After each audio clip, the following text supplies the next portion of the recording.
прямо сейчас в лектории музея состоится артисток с Питером Хелли «Живопись и проекты». Приглашаем всех желающих. Спасибо за внимание. Hello, everybody, and thank you for being here on such a nice Saturday afternoon.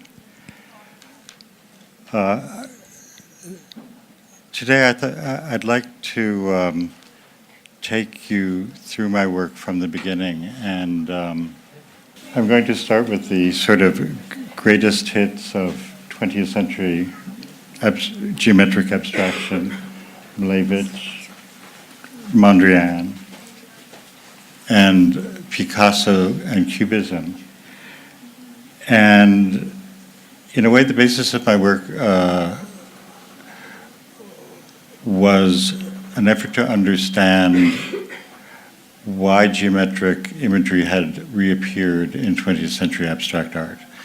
In a way, it seems quite improbable. There really had been almost no emphasis on geometric form in the European tradition after the Renaissance.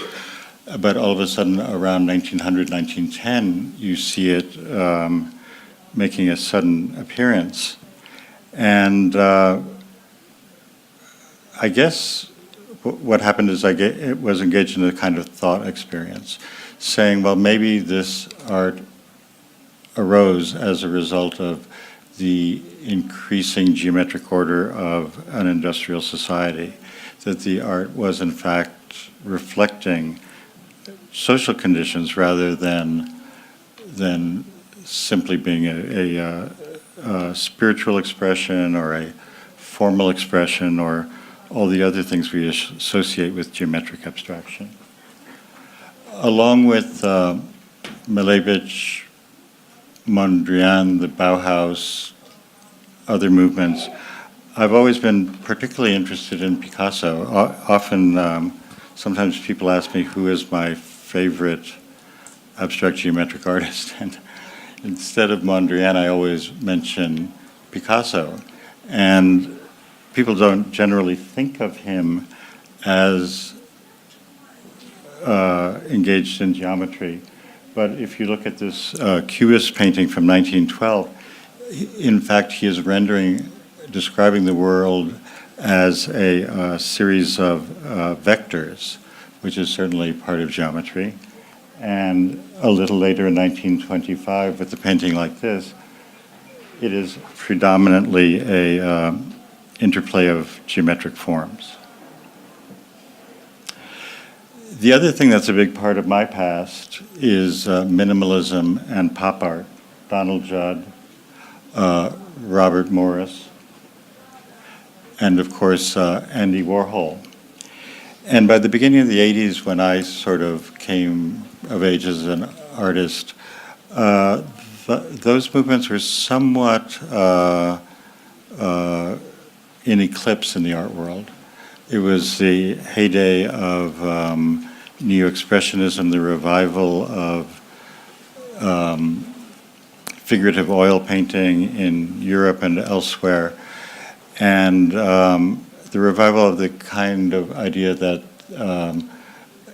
an artist is someone who has a particularly sensitive psychological being, who's a unique virtuoso, and who expresses some sort of inner psychological dynamic. In contrast, I think both with minimalism and pop art, the premise is that the artist is a social being. Warhol's subjects were always taken from the social realm. They tended to use everyday materials and commercial and industrial techniques, not fine art techniques. And I always felt that with minimalism, pop art and conceptualism, the artist acted in the role of a every man or every woman, not a unique, privileged human being, but somebody who reflected common experience. Oh, and I show these two Warhols because repetition both in the form of a grid and here the stacking of two nearly identical images. These kinds of strategies, of course, became a big part of my work. And then when I arrived in New York in 1980, the people I admired were Barbara Kruger, Richard Prince, Cindy Sherman. And, you know, I feel very fortunate. I really feel that the late 70s, early 80s represented a kind of important cultural change. And that change consisted of a shift from seeing art as a formal enterprise, like Clement Greenberg and others, or even perhaps Joseph Albers, to seeing it as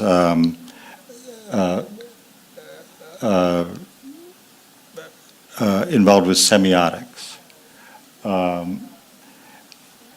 At the same time, there was an emphasis on a shift from nature or a absolute referent to a kind of intertextuality where these artists felt that they were really enclosed within a cultural, human-built environment. And so Richard Prince no longer takes a photograph of a landscape, but rather takes a photograph of an advertisement. And Cindy Sherman tries on these various personae that she gets from the movies. At the same time, the late 70s and early 80s is what's commonly called the birth of postmodernism. And I think the best way to define postmodernism, if you want to use the term, is a shift from a utopian aspirations, a utopian spirit that you see in a lot of modernist art to a dystopian spirit. And so in the case of my work and the idea of geometric abstraction, it no longer describes an ideal world, but rather a world where things are confined and isolated. And in fact, Rem Koolhaas, who designed this building, is an architect I'm very interested in. And he, throughout his career, talked about a kind of dystopian response to architects like Le Corbusier, who had in mind who aspired to build a human environment that was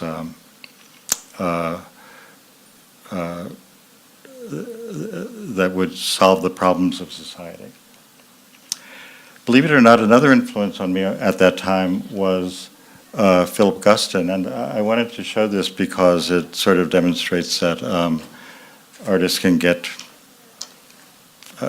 identify with different things for various reasons. And this sort of bleak mood of Guston's late work, the idea of a kind of existential isolation and depression was very much a part of how I initially reacted to living in New York when I arrived in 1980. This is one of the first paintings I made there. It is simply a big gray wall. It's almost 2 meters high. It's the size of a wall. And it's both a picture of a space being blocked up and also a little bit of a commentary on American transcendentalism. The background is very thin, stained paint in the style of Rothko or Morris Louis. This kind of trope in American art for the expansive landscape, which is then walled up in this case. And this isn't a very good image, but here those cinder blocks start to become the image of a diagrammatic prison. very quickly after that, I thought, well, again, with the influence of minimalism and pop, that I wanted to get rid of paintbrushes and artist paint and start to think about another more material way of building a picture and making an image. And this is one of the first of those paintings. It's called a Freudian painting. I thought of it as a parent and child prison. It's on, this is also about 1.5 meters tall. Oh, and please, as I go along, if I forget about dates or sizes, please feel free to ask. I'm afraid I'll do that. So this one's on raw canvas, another trope in American abstract painting for a kind of expansive space.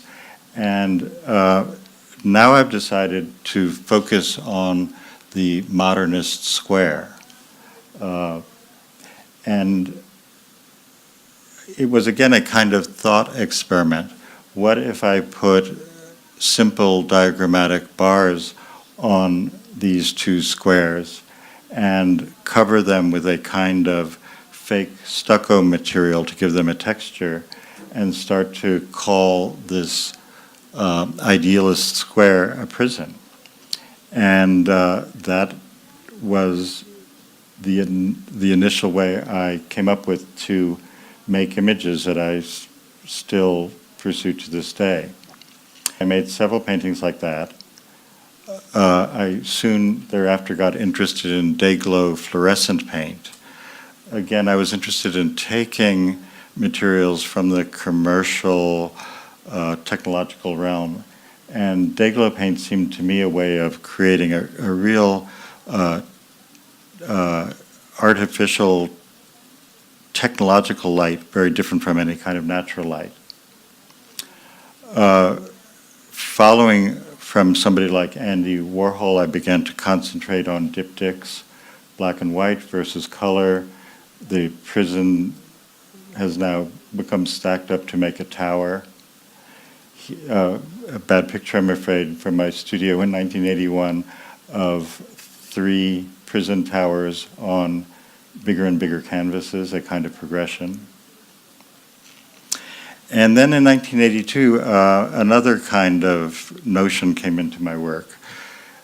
I guess it's fair to say that I sort of grew up in the world of existentialism, Sartre and Camus, and the idea that life was sort of grim and alienated, and people sat around alone and smoked cigarettes and worried. And at that period of my life, all of a sudden I was sitting around at home alone and in an apartment, which I thought of as an isolated, compartmentalized space. And I really began to think about the telephone ringing, how a telephone line came into my apartment, or electricity, or a gas line for heat, all those connections. And more I began to think of the spaces that we inhabit as being about physical isolation coupled with connections to others through a series of predetermined conduits. And I still think that that's the characteristic space of our society. And when computers and the internet and the World Wide Web came along, it even reinforced that for me, because what we do nowadays is sit in front of a little PC or our telephones, and yet we might be looking at our phone and oblivious to the people around us, and yet we're connected by predetermined means to this other network. Very quickly, I developed a kind of dialogue between a prison and a cell in my work. So I got rid of the bars again, and this white square is still covered with sort of ugly industrial stucco. And the cell became for me a real trope for a truly hermetic space. And a lot of what I'm going to show you today is about making small changes from one work to another. So this is a white cell with conduit, and here is a Deglo red cell with conduit. And then shortly thereafter, this idea of a red and black, I think of it as illuminated and dark cells juxtaposed with this conduit connecting them.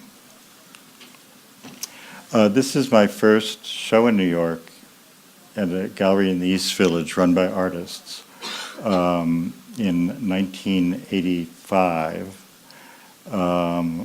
showing some of these paintings. And here's another view. Interestingly enough, between 1981 and 1985, nobody wanted to exhibit my work because sometimes people come over and say, "Oh, Peter, your work is so old-fashioned, you're still a minimalist." And then for some reason around 1985, for people like myself, Jeff Koons, Chaim Steinbach, and a variety of other people, this other kind of work began to get an audience. This is another series of paintings from 1985, 1986. Within a small range, I've always tried to make spaces with different kind of space. So this painting has a figure-ground relationship. The cell is no longer the same as the canvas.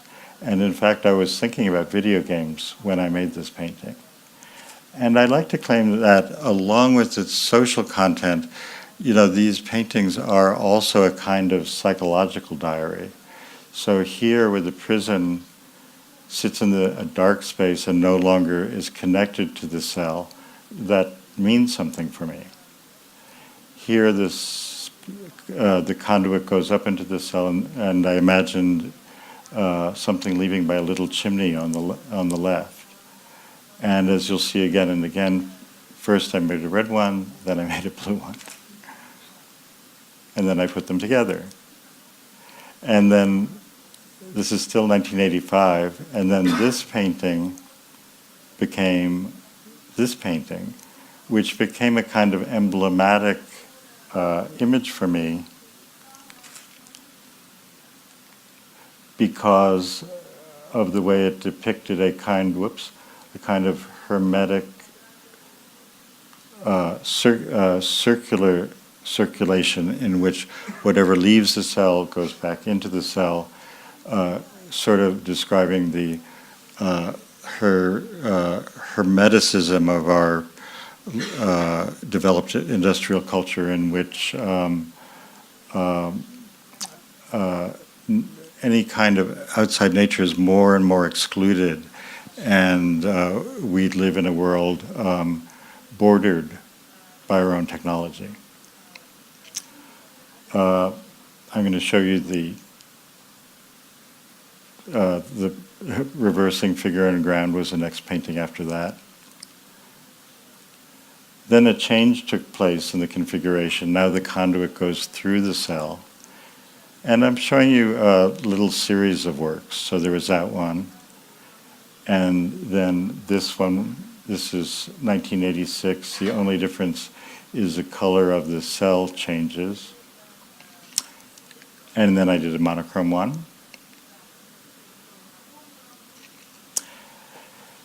This is also a painting from 1986. This is a little side road I took in my work.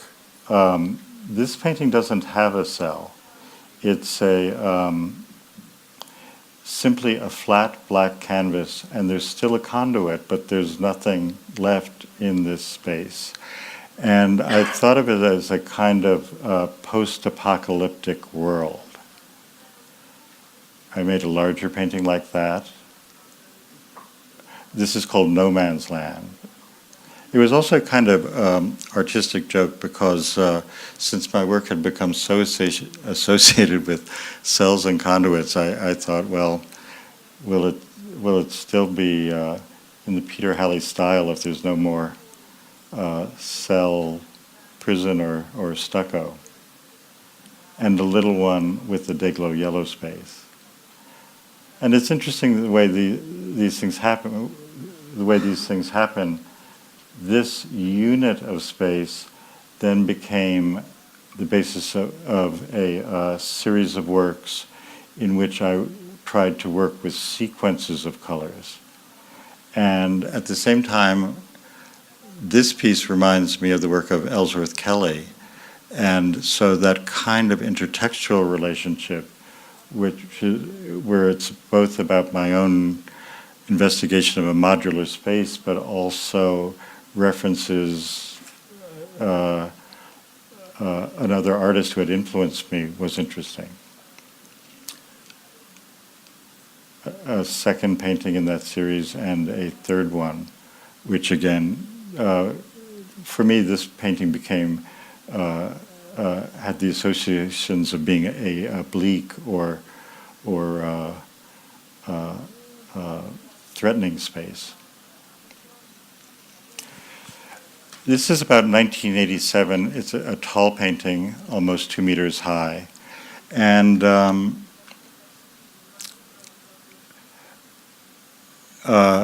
by this time my work was kind of established, and I found myself retrenching with my own vocabulary and found myself in a way looking back at Barnett Newman or even Richard Serra and creating these two sort of impenetrable blocks with a small space in between.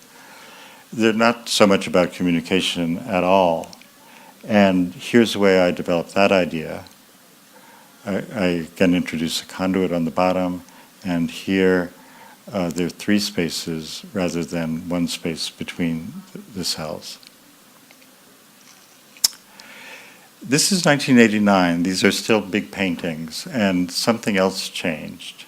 After almost 10 years of doing this kind of work, which was very didactic and purposeful, I sort of got bored with my own lecture, so to speak, and decided that I was going to open things up. So in this painting, I juxtaposed fluorescent day-glow color with traditional artist color. And I began to work with configurations of cells and conduits that are more complex, and in which the conduits seem to do different things, like go up into the sky, that might not make sense. Here's the same composition in a different palette. And the same composition doubled. So during the 90s, the paintings became more and more Baroque. Another series, here's a sort of prison with things sticking out of it in these really unpleasant pastel colors. Here's one rendered as a cell. And this is about the most unpleasant shade of green I could think of. And now we're in the early 90s, and I'm going to show you about 6 paintings with the same composition. At this point, we are in the era of the World Wide Web, and I can't help but think that my paintings of the 80s, with their linear connections, were based on the idea of a kind of linear technology in which the electric line goes into your house or the telephone goes into your house, but here the connections start to go everywhere. So with these paintings, I'm exploring the same composition with different palettes. And part of what has always intrigued me as an artist is to investigate different as a result of the use of color. And by this time, I'm also becoming more and more interested in games about color. So the top is dominated by complementary colors, green and red, where the base is red, yellow, blue, the primary colors. And then as I worked further on this, I began to get interested in metallic paint. So this is 1994, and what appears like gray is actually aluminum. I took out more color. So this is an aluminum painting with just a little bit of orange. And then I again created a diptych and threw myself into working with solely a metallic palette of bronze, steel, aluminum, copper, etc. By 1994, I started drawing on the computer, and for me, it represented another. It might seem funny to you if I talk about big changes in my work, but part of my enterprise is, what constitutes change, what constitutes a change of direction within such a limited vocabulary and a limited range of elements. So I began working with Illustrator on the computer, Adobe Illustrator, and found out how easily I could stretch things horizontally and vertically. So the whole proportionality of my paintings really began to change a great deal. And I'm going to show you a series of paintings that are all the same composition, but stretched differently. And to me, this gave me a kind of, let's call it expressive freedom. If this thing can then become a big, huge red shape, and the prison is now much smaller, and a horizontal composition, same composition this time with green, and now it's become condensed again, thinner and more packed together with metallic color. Same composition. At this point, I've become interested in pearlescent color as well. By pearlescent, I mean the kind of color you see on shampoo bottles or nail polish or automobiles. And as an artist, I've always been not so interested in abstract ideas about color, but actually experimenting with paint.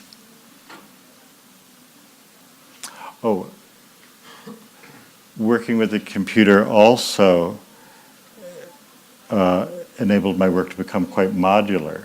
So the same composition with one more unit added.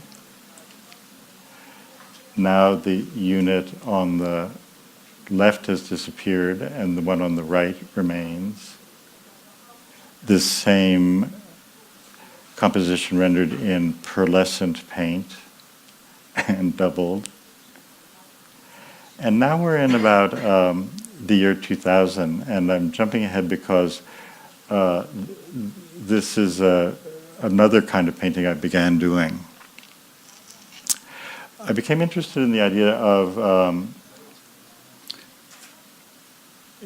you saw a couple of these in the 80s, but these are all separate canvases bolted together, and this idea of a claustrophobic space made of these irregularly sized prisons packed together. This is in dark metallic colors. This has a range of metallic, pearlescent, and artist pigment. This one plays with the primary palette. And now we're in about 2005. And in a way, this is a somewhat typical configuration for me. Here's a cell. All of a sudden, the prison started lying on its side. And I began to, the humor of this is, I'm sure, too dry for anybody else, but instead of a prison with vertical bars, I began to think of the prisons lying down like dead prisons, which I found humorous in a kind of macabre way. It was also a very difficult time in the United States. It was after September 11th and during the Iraq War.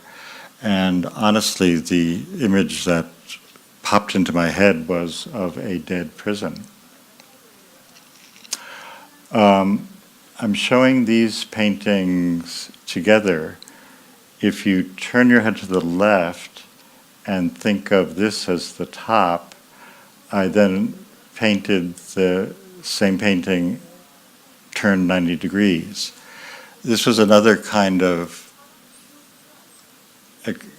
experiment in moving the space around. Rotation, doubling, flipping have always are strategies that I use consistently in my work and seem to have gotten more and more important over the years. This one's, pardon me, this one is oriented one way, same painting turned to the left. It doesn't really make any sense to make this analogy, but every once in a while I look at quantum physics, and so many of the ideas about particles are based on positive, negative, rotated, reflected, this kind of vocabulary of formal permutations that you can take something through in space, and that seems to be the what I've been involved with in my work for the last 10 or 15 years. I'm showing you one more. And then gradually these stacked shapes began to be the basis of a series of works. This is about 2008, same year. I think 2008. And at the end of this sequence, the two shapes became the same size, and I did a series of paintings based on this module.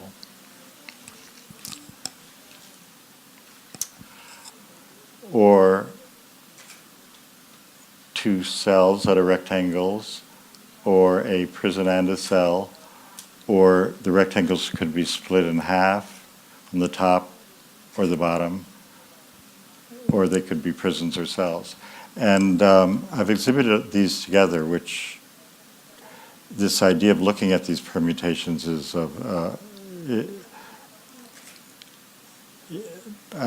something I find interesting. We're now in about 2009 or 10. This painting is a little smaller, and something else started to happen in my work. The conduits, which previously had really just been about something going into or out of these spaces, now become more architectural. It's hard to not think of this as holding up this cell in the middle. Here's another one along those lines. And here is, this is 2014. And this is a large painting that I made for a museum show in that year.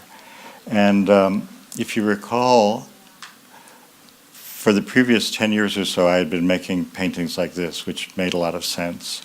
They pretty much looked like prisons stacked together. But I'd always wanted to try one without the prison bars. And something really strange happened. Any sense of referentiality really dropped away. And honestly, I began to pursue these paintings because I was interested in why this one seems representational and why this one doesn't. And as you'll see, I've continued to make paintings like this. And this is a very recent painting. And again, things seem to be changing. This space you can read as being a plan as well as a section. You can almost read these as roadways connecting buildings. And the forms seem to be connected in a kind of spiral counterclockwise organization. At the same time I've been doing all these paintings, and I'll go through this quickly, I've also been doing installations using my paintings and other stuff I make when I have a chance. And I'm going to take you through a little art history again, because what became of interest to me was how architecture is used in, how a painting can be placed in the context of architecture in both European culture and, of course, other places in the world. And what happens, what is the relationship between the picture and the spatial organization around it, and the transitions from the space through through low relief into the picture. And personally, I find the pictures in these kinds of settings very exciting. And one of my installations are based on doing something with that. This is this is Titian in Venice. This is Palazzo Te in Padua in Italy. Room after room of this. This is Ginza in Tokyo. And in a way, it's the same thing. This environment that is both a street and and at the same time is dominated by pictures and images. And this, of course, is in Moscow, and this is another great example of the architecture and the mosaic pictures fitting together. This is 1995 and is the first exhibition I made like this. And you see paintings, and I'll explain in a moment, there are flowcharts on the wall here, and this is a kind of cartoon imagery. So in this exhibition, I had become interested in flowcharts, and as a printmaker, this is a series of silkscreen prints. I've always been interested in popular culture. So this depicts a cell that gets heated up and it explodes and then ends up with nothing. This is a detail of one of the flowcharts in that installation. And this is 1995 at Today's Ropac Gallery in Paris, so that's why it's French. And it's basically about a decision-making flowchart as governs the processes of a computer. And what interested me is the idea that this kind of organizational space is exactly like the kind of space I'm interested in my painting, and that this space dominates not only the environment we live in, but also our intellectual environment. I had a chance to do these flowchart pieces at a university in the United States. So they were placed around the campus. Most of them are taken from computer diagrams. This is a classic logic diagram. And here's a museum exhibition in Essen in Germany in 1998. At this point, juxtaposing the paintings with the print imagery. And for the first time, by this time, digital printing had come along far enough that these are all digitally printed. And of course, what I liked about it is that you didn't have to make them all the same as with the traditional print, but each one could be different or customized. A show of prints at the Museum of Modern Art in New York, juxtaposing these elements.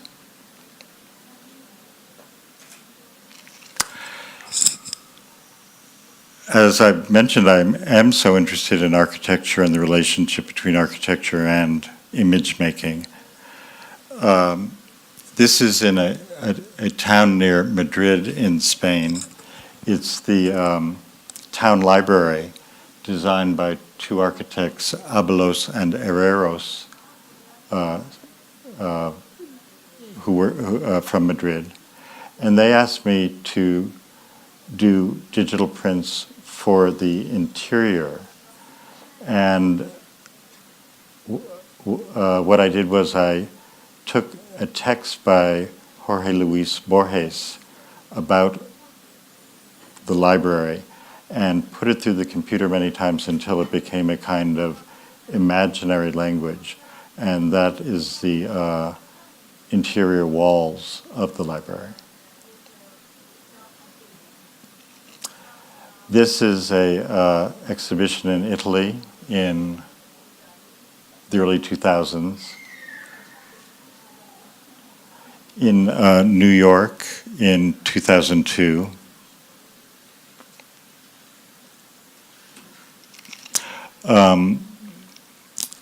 The paintings are generally about these very organized systems. The prints are generally about explosions. This is a project that I'm very enthusiastic about. This is a hotel in Italy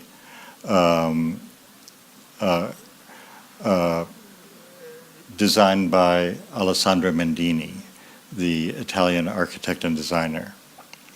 And this is the main room of the hotel. Bandini has a fantastic sensibility. He chose all this furniture and he chose artworks for different parts of the hotel. These are photographs by Vanessa Beecroft. And I was also asked to participate.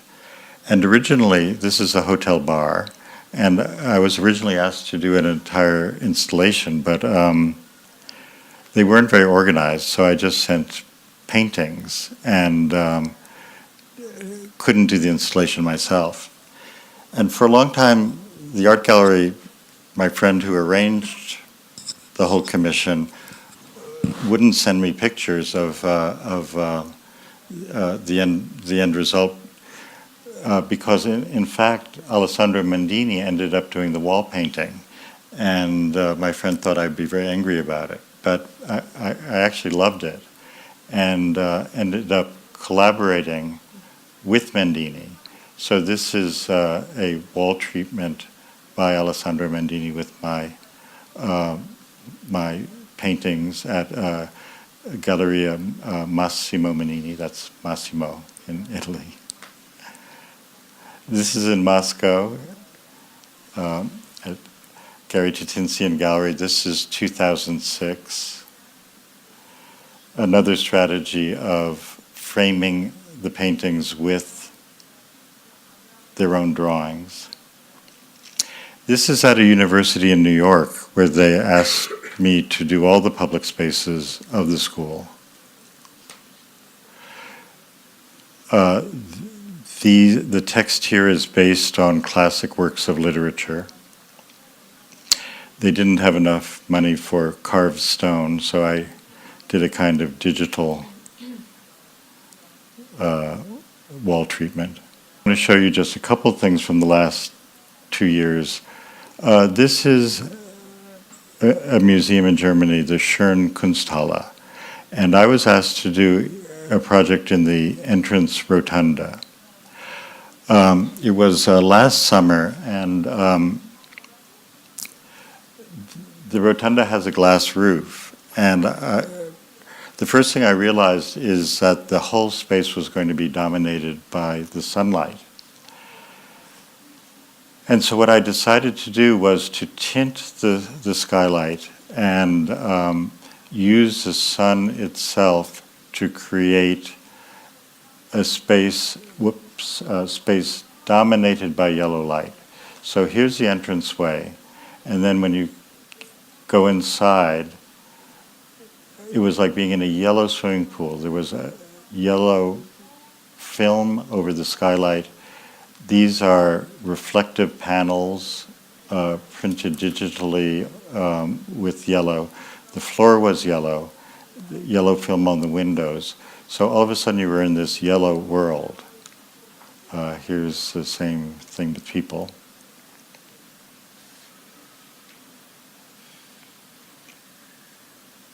And here we are looking up at the skylight. This is just a few months ago. It relates to the show at Tatinsian Gallery. It was for a hotel in Korea. These are large metallic paintings. It's the entrance desk. And here are two views of the current show. This room, metallic, very austere metallic grid paintings. And in the other room, a series of paintings more or less based around the color yellow. And it's a nice story. Gary and I have worked together for over 10 years, and we have a really good creative relationship. One day, a year or two ago, Gary visited my studio in New York and saw a yellow painting that he really liked, and suggested I do a series of yellow paintings. And some artists like to be left to themselves, but for me, that kind of idea always gets me going. So the challenge was, how do you make a whole room full of yellow paintings? Of course, this one is predominantly yellow. This one uses lavender, which is a complement of yellow, and these paintings are sort of opposites, etc., etc. So, you know, it's never the same seeing art in a photograph. So I hope all of you will try to visit the exhibition. Thank you.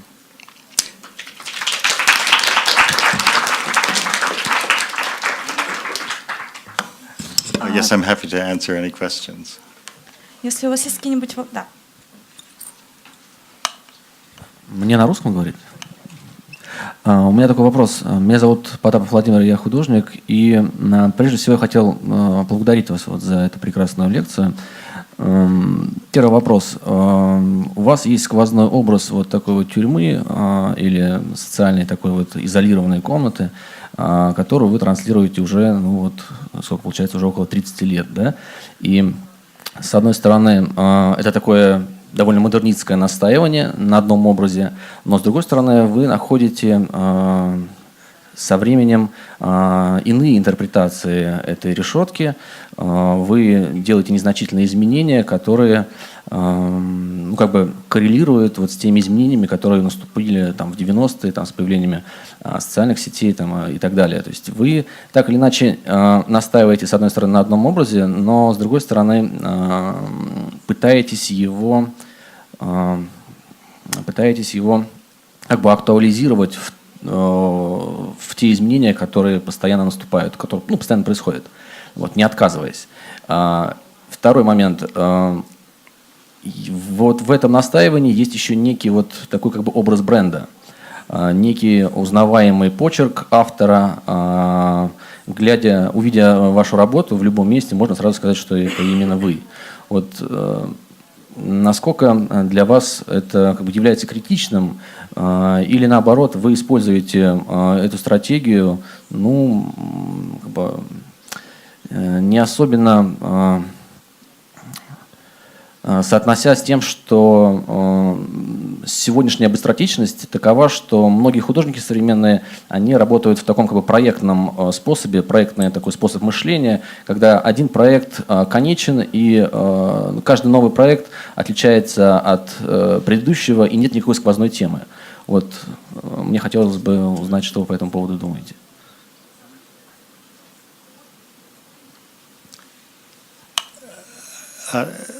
Your comments are very interesting, and two topics worth talking about. With the prison or the cell, you know, essentially it's a symbol or icon for a human being, and particularly a male human being, a square, you know, a kind of guy who has defined limits, a kind, the cliche of a male. And so, in a way, the prison and cell are also both sort of characters in a play in which different things happen, or that we find them in different situations. It is obviously simplified to a kind of childlike extent. And while I like to talk about ideas with that the paintings give rise to, at the same time, the actual picture making has a kind of logic that is, I wouldn't call it primitive, but almost like a child. And that's the duality of my artistic personality that I can't do much about. The second subject you mentioned is something I talk about a lot, because you're absolutely right. Many artists nowadays go from project to project, and they always seem to have something new on their mind. As a young artist, I really grew up in a world in which artistic practice was based on repetition and difference. And, the people we think of are Cézanne, Mark Rothko, Agnes Martin. It was really the predominant, the way of making art that was most valued up until about 1980. And for whatever reason, that's the kind of creative strategy I'm more comfortable with, and rather than the project strategy that's emerged since 1980.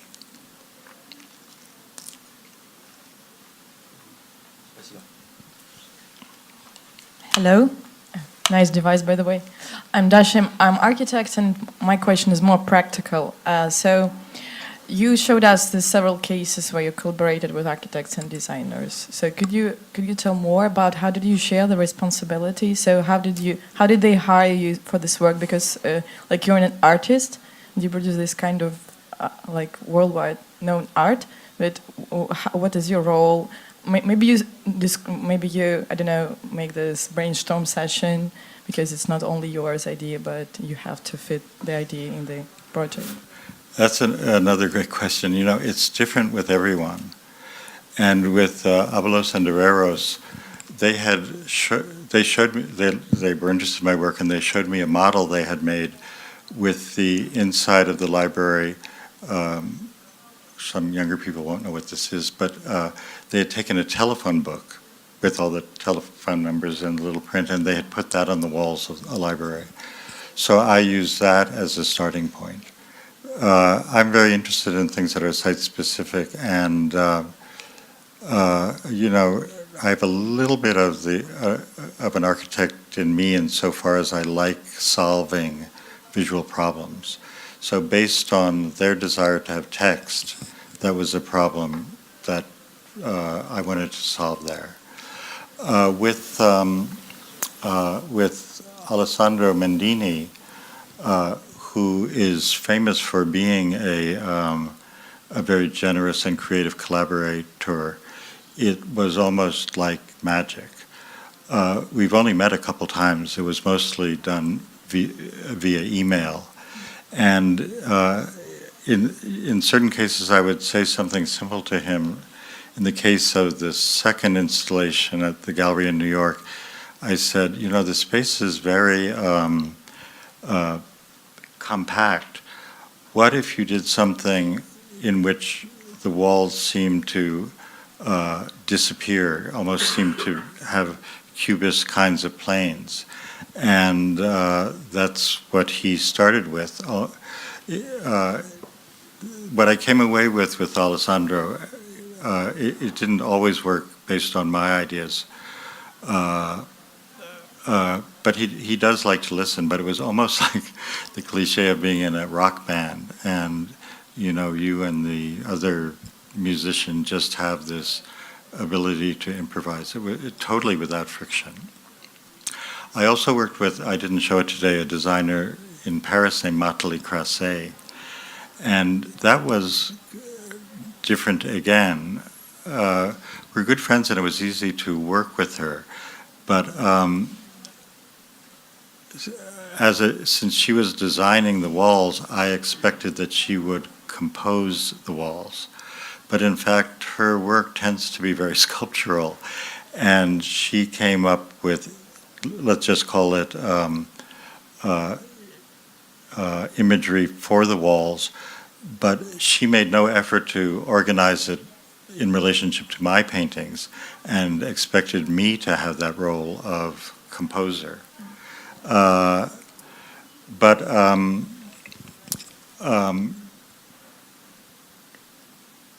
Well, I certainly like making paintings and working alone.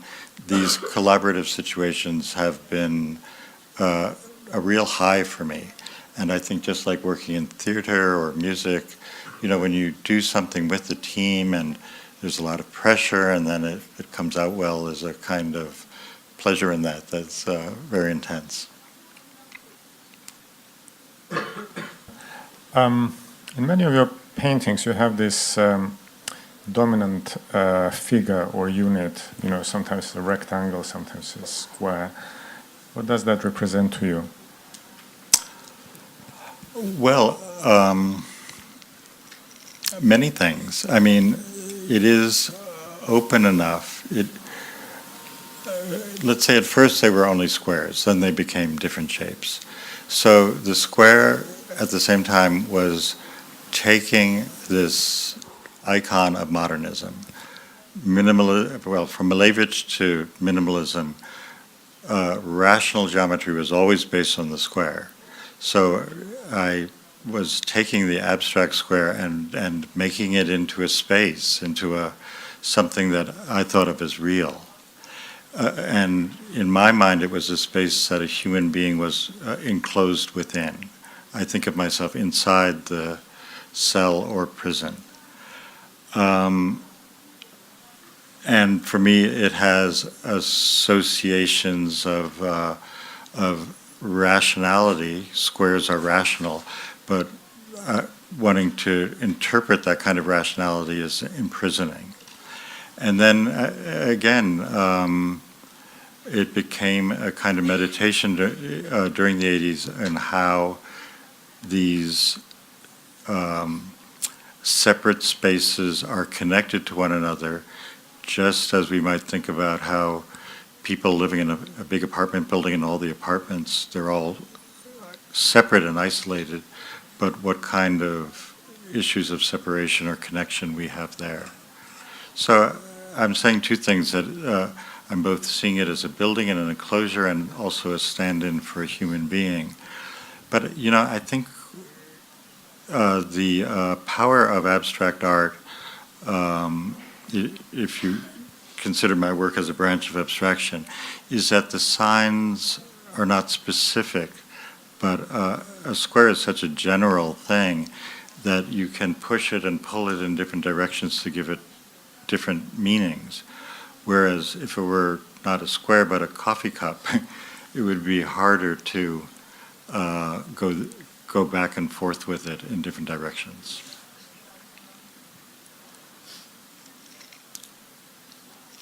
Anyone else?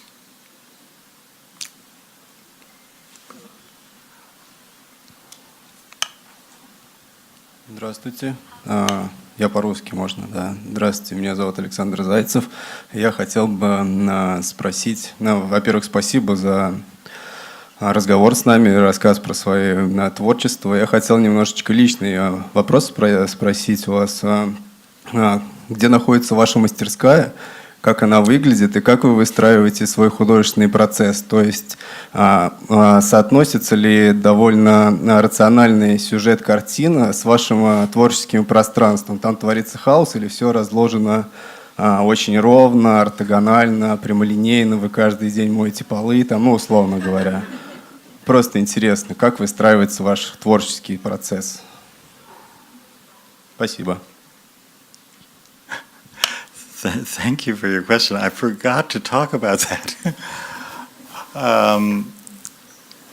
Starting from the specific circumstances, I always start with a drawing, and for the last 30 years, I've drawn on the computer. And then I print the composition on a sheet of paper and paint, and use paint to paint on it to make a study or maquette.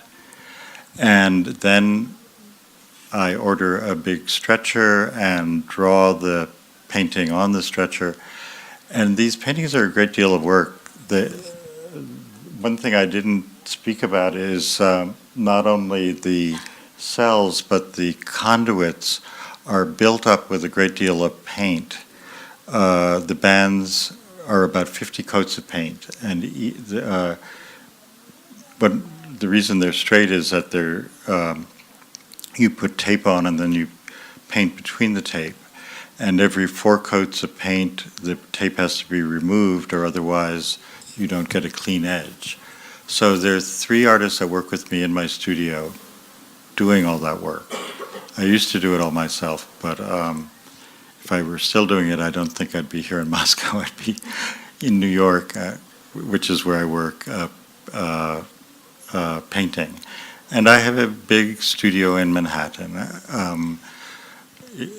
All the artists, if you're even a little bit, everybody younger than me is in Brooklyn. Manhattan became too difficult and expensive, and there weren't any other studios left. So most of the art world is in Brooklyn. And besides, I am the kind of person who likes to multitask. So for 10 years, from 1996 to 2006, I published a magazine called Index Magazine, which was interviews with creative people. And it was people who did film, music, literature, fashion, and the connection to what I do as an artist is, in a way, it was about conduits or connections, listening to people and making those kinds of connections was of interest to me. And then between 2002 and 2011, I was the director of the painting program at Yale University, the graduate painting program, which is a very high-level program every year.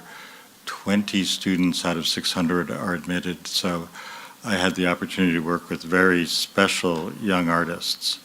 And also directing the program and trying to make sure that the school was an academic environment with a positive atmosphere was a big concern of mine. So, unlike some artists, I have a kind of need to balance making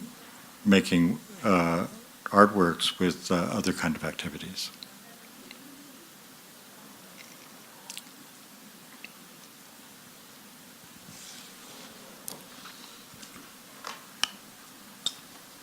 Thank you very much for this interesting talk. For me, it's very interesting to know, as a contemporary artist, what do you like to see by yourself? For example, then you travel, what are you interested in? Which exhibitions you like? Do you like to see young artists, or do you prefer to see classic? Just could you please tell about this? Thanks for your question. Inevitably, my favorite artists tend to be my former students. Все мои любимые художники являются моими бывшими студентами.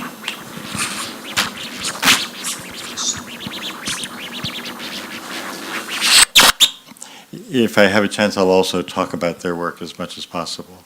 But many of them are doing, you know, they have gallery exhibitions and they're out in the world. I'm talking about artists doing interesting things. You know, I tend to be very interested in history. So when I travel, I tend to gravitate towards seeing historical art and architecture. I showed you an image of Palazzo Te in Padua, and in truth I'd wanted to see that building for 10 years and finally got there last year. One difference I have with a lot of American artists is the most popular American art is generally based on pop culture and everyday, not even mass media, but a kind of folkloric pop culture, like the Raymond Pettibone show upstairs, or somebody like Mike Kelly. And I tend not to be interested in that. I'm much more interested in a kind of, the culture of modernism, or the culture of a managerial class, the logic or thinking of engineers or architects or planners. In a way, my work reflects that. And with the kind of sophisticated people in the art world, I kind of find it condescending to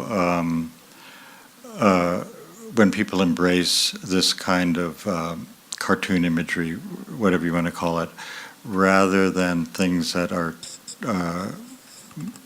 more challenging in terms of their own cultural interest.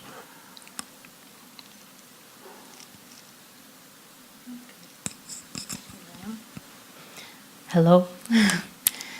Thank you for coming, first of all. And I have a few questions for you. And first is about the philosophy that you are developing. And I saw a lot of study and thinking about, sorry.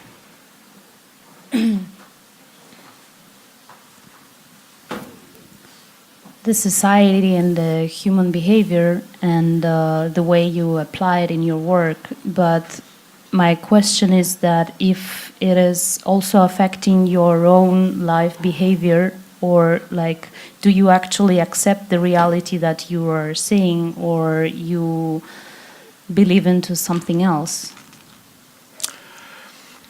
Thank you. That's another very good question.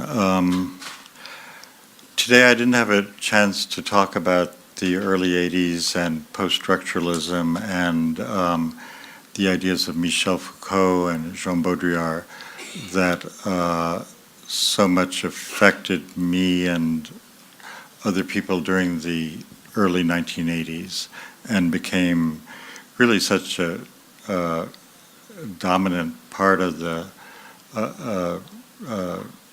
dialogue about cultural analysis. I mean, I spend a good deal of time thinking about the interconnections caused by the web and especially and social media, and enthusiasm about these things, or people tend not to be sufficiently skeptical. But well, that's not really true. But for me as well, the predominance of this kind of experience, which is, controlled by profit-making companies, and the fact that it, in a way, flattens human relationships into a series of snapshots or moments at a party or birthdays and that sort of thing. I mean, there's such a profound transformation of our social beings at this point in time. Another thing that's truly being revolutionized is the concept of privacy. My children are in their 20s, and to some extent, their generation, what I experienced with their generation is, for many of them, a lack of, a kind of absence of the concept of privacy, because everything gets posted in social media and travels around the world. It's truly, truly thought-provoking, and there is of course, the promoters of Facebook and Google, et cetera, want to promote their product, and a lot of futurists also are somewhat uncritical about it. So I think it's important for somebody or for whoever can manage it to question it. So then the next question is, as a thinker and the person that analyzes this situation, like nobody knows the future, of course, but how would you see the next step for our humanity? Like if it's gonna continue boasting this social media and the absence of privacy, or we gonna try to avoid it and go into another level? Well, I don't think artists. I wanted to say I believe in the role of art as trying to describe social reality, but I think it's hard enough to try to describe the present. So I won't try to describe the future. But the other transformation, which is very profound, is I think there's good evidence to say that human experience is merging with the sort of electromagnetic reality of the physical universe, a kind of dematerialization in which everything. We used to live in a material culture that is becoming more and more electromagnetic, and one way or another, that's a enormously profound change. It's another long story, right? Yes, very long. Thank you.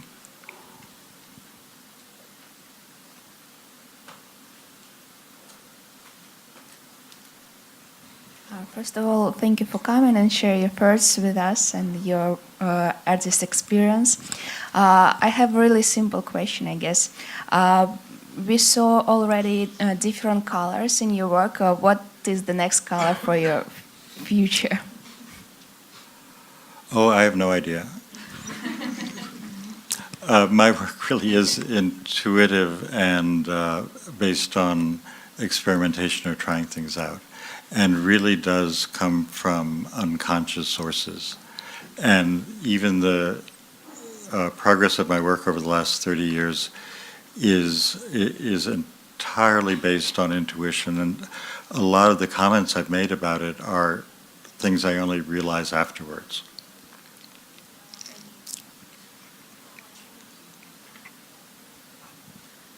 Hello, thank you very much for your lecture. My question is about collaborations. Nowadays, the very actual trend is collaboration of architects and fashion designers, because architects nowadays, they design flagman shops, or they design the clothes themselves, because modern fashion is more geometric and more simple. And do you think for your future, would you like to take part in such kind of collaboration, like designing some kind of prints, clothes, jewelry, something a person can wear, or it's not for you? You know, it's very tricky. I love projects of that kind, and I would do them all if I could. And, you know, generally I accept invitations because I like trying new things and working on new things. However, when I've tried to design things,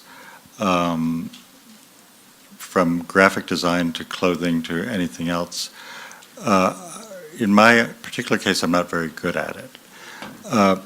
you know, if you're designing clothing, you know, you're trained to do that for years and years, and many people have dropped out, and the people who are actually doing it are actually pretty good at it. And certainly there's some artists who can make that kind of leap. But for me, it would be almost impossible to design clothing or jewelry or any but the simplest everyday objects. The last time I was asked, it was a company that made watches, I just said, well, why don't you ask your designers to do something based on my work, and then we'll discuss it. And you know, I'll say, well, I don't think this works or that works. But the idea of my actually being the designer for, you know, a plastic watch seemed beyond me.